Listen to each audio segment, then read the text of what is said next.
শেরপুরের সীমান্তবর্তী ৩ উপজেলার ঝিনাইগাতি, নালিতাবাড়ী ও শ্রীবর্দী গারো পাহাড়ের প্রায় ২০টি স্থানে ভ্রাম্যমাণ মৌচাষীরা কাঠের বাক্স বসিয়ে মধু সংগ্রহ করছেন। বাক্সে মধু চাষ করে এখন অনেকেই স্বাবলম্বী। তাদের এই কাজ দেখে আগ্রহী হচ্ছেন অনেকেই। গারো পাহাড়ে সারি সারি শাল, সেগুন, মহুয়া, গজারি ও আকাশমণি সহ নানা প্রজাতির গাছ দেখা যায়। পাহাড়ের এই গাছগুলোতে বিভিন্ন রকমের ফুল ফোটে, আর সেখান থেকে মধু সংগ্রহের জন্য কাঠের বাক্স বসিয়ে মৌ চাষ করছেন সাতক্ষীরা সহ দেশের বিভিন্ন এলাকার চাষিরা। এ সময় মৌমাছির গুনগুন গুঞ্জনে মুখর হয়ে ওঠে অরণ্য। আর এই ফুল থেকে মধু আহরণের জন্য বছরের ২ মাস এই পাহাড়ে থাকেন মৌচাষীরা। প্রতি বাক্স থেকে ১৩ থেকে ১৪ দিন পর পর ৫ থেকে ৬ কেজি মধু পাওয়া যায়।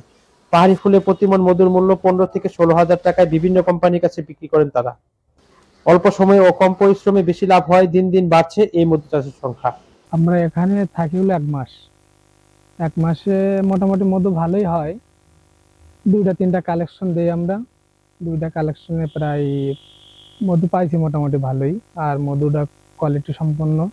মনে করেন পাহাড়ে আসি আমরা বছরে একবারে মনে করেন আছে গাঢ় পাহাড়ে ফুলের মধুটা খুব সুস্বাদু আর মানসম্পন্ন খুব ভালো, মানুষের চাহিদাও বেশি, এই জন্য আমরা পাহাড়ে আসি। মৌমাছিটাও ভালো থাকে, মধুটা পাই ভালো, বিভিন্ন জেলায় দিয়ে থাকি আমরা, কোম্পানির কাছেও দিয়েই। মনে করেন সরিষা ফুলের মধুটা মানে ফুলটা একটু পরে আসে বলে আমরা পাহাড়ে আসি, মধুটাও ভালো হবে, এজন্য খুব খাতেও সুস্বাদু।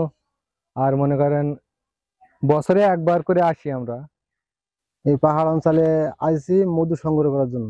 পাহাড়ে বিভিন্ন রকমের ফুল ফোটে, একটা একটা ফুলের এক এক রকম নাম। সেই ফুল থেকে আমরা মৌমাছি দিয়ে মধু সংগ্রহ করি।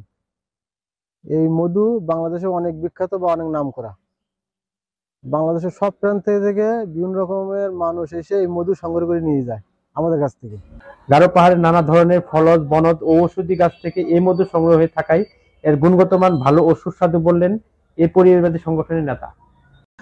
আমাদের গারো পাহাড়ের বিস্তীর্ণ এলাকা জুড়ে আমাদের গজারি বন রয়েছে এবং এখানে বিভিন্ন প্রজাতির বৃক্ষ, তরুলতা রয়েছে এবং লতাগুল্ম রয়েছে।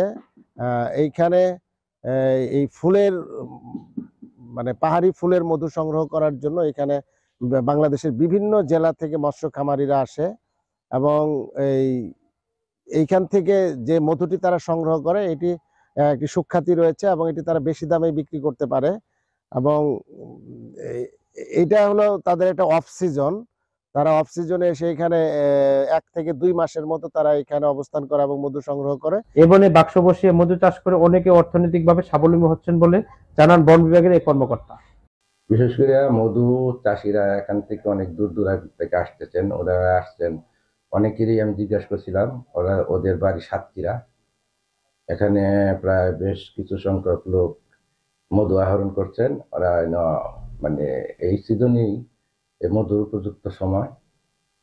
তারপরে আমাদের বাংলাদেশের অর্থনৈতিক অবস্থা, এটা তো আপনারা ব্যক্তিগতভাবে সবাই জানেন। এরা ব্যক্তিগতভাবে এই অনেক লোক এখানে এরা আসতেছেন, একটা গ্রুপে প্রায় ৭-৮ জন লোক থাকে। এরা আমার মনে হয় যে এরা যে আমাদের বাংলাদেশে এই মধু চাষের ফলে অর্থনৈতিকভাবে অনেক লাভবান হইতেছে, যার জন্য আমরা এদের অন্য কোনো নিষেধ করি না।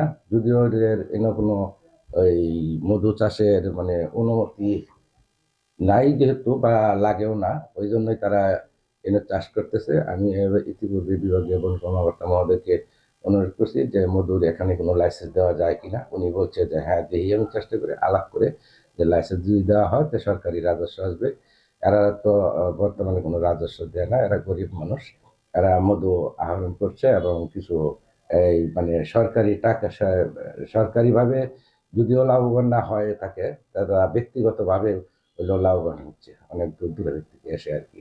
সীমান্তবর্তী ৩ উপজেলা গারো পাহাড় অঞ্চলে বাণিজ্যিকভাবে মধু চাষ এনে দিয়েছে সাফল্য।